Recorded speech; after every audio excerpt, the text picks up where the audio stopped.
आओ दोस्त आओ। मुझे मालूम था कि आप जरूर आओगे। मुझे मालूम है कि आप कुछ बनना चाहते हो, दुनिया में नाम कमाना चाहते हो, टॉप करने का सपना आपके आंखों में है। आईएएस बनने की बहुत इच्छा है आपकी, लेकिन आपकी समस्या वही घिसी पुरानी कि क्या करें, पढ़ाई में मन नहीं लगता। क्यों नहीं लगता भाई? जब सपने तुम्हारे हैं तो उन्हें पूरा करने की जिम्मेदारी भी तुम्हारी ही है। जब टॉप तुम्हें करना है तो कोई और दूसरा थोड़ी ना कर देगा यार, करना तो तुम्हें ही होगा दोस्त। अभी समय है, जाग जाओ, वरना टॉप तो किसी और को करना ही है। अगर कोई और टॉप कर सकता है तो आप क्यों नहीं?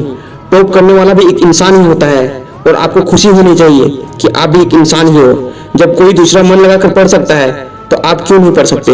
ओह, आपके पास एक खिलौना है जिसका नाम है मोबाइल। शायद यही आपकी पढ़ाई में बहुत बड़ी बाधा है। देखो, अगर कुछ अच्छा करना चाहते हो तो इसके साथ तब रहो जब इसकी जरूरत हो, वरना छुओ भी मत इसे। आप क्या सोचते हो टॉपर मोबाइल नहीं चलाता होगा? चलाता है, वो चलाता है। टॉपर भी मोबाइल चलाता है।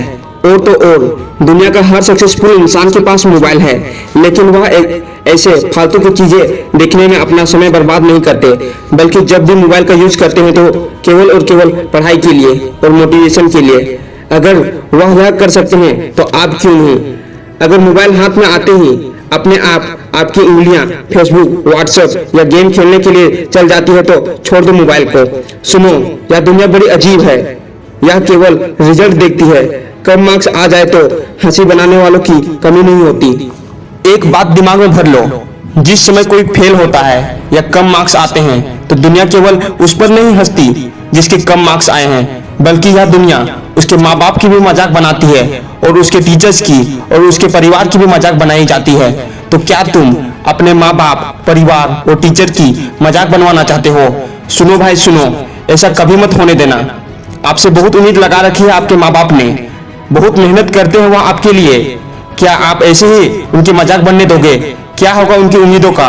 जागो भाई जागो और लग जाओ आज से पढ़ाई करने में। सुनो, एक कड़वी बात सुनो, अगर यह सोच रखा है ना कि तुम्हारे माँ बाप के पास बहुत सारा पैसा है, तो भाई अगर तुम असफल हो गए तो तुम्हारी जिंदगी तो उनके पैसों से कट ही जाएगी जो तुम्हारे बाप ने कमाए हैं।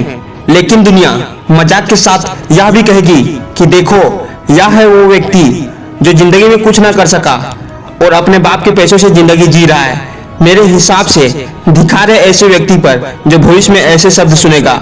और हाँ, काट भी ली अपनी जिंदगी अपने बाप के पैसों से, खर्च कर भी दिए उनके सब पैसे, तो अपने बच्चों को क्या देकर जाओगे इस दुनिया से? तुम ऐसे ही छोड़ जाओगे उन्हें खाली हाथ? कौन जिम्मेदार होगा इसका? आप होंगे आप। और यदि आपके पिता के पास ज्यादा पैसे नहीं हैं तब तो तुम्हें पढ़ना ही होगा। इसके अलावा अपने सपनों को पूरा करने का कोई और तरीका है ही नहीं आपके पास। अब भी समय है, जाग जाओ और निर्णय भी आपके हाथ में है कि कैसे लाइफ जीना चाहते हो तुम। आज से ही पढ़ाई करना शुरू कर दो। आज से ही पढ़ाई को टालना छोड़ दो और छोड़ दो यह कहना कि पढ़ाई में मन नहीं लगता। अपने सपनों की खातिर पढ़ो, अपने माता पिता की खातिर पढ़ो, अपनी इज्जत की खातिर पढ़ो, उसकी वजह से पढ़ो जिसे तुम चाहते हो, जिसे तुम प्यार करते हो और जिसको तुम जीवन साथी बनाने का तुमने सपना देखा है।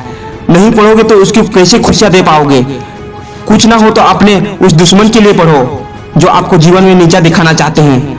आप पढ़ो और उसको मुंह तोड़ जवाब दो। पढ़ो जी पढ़ो। बाद में असफल हो गए तो किस्मत को दोष मत देना, ईश्वर को दोष मत देना। पढ़ना शुरू तो करो, मन लग जाएगा। अगर समस्या आए तो समय समय पर मोटिवेशन लेते रहना, क्योंकि पढ़ाई के लिए मोटिवेशन बहुत जरूरी होता है। और ज्यादा समस्या हो तो मुझे इंस्टाग्राम पर मैसेज कर देना, पूरी कोशिश करूंगा आपकी हर समस्या का समाधान करने की। बस आप पढ़ो तो सही, मन लगाकर पढ़ना मेरे दोस्त।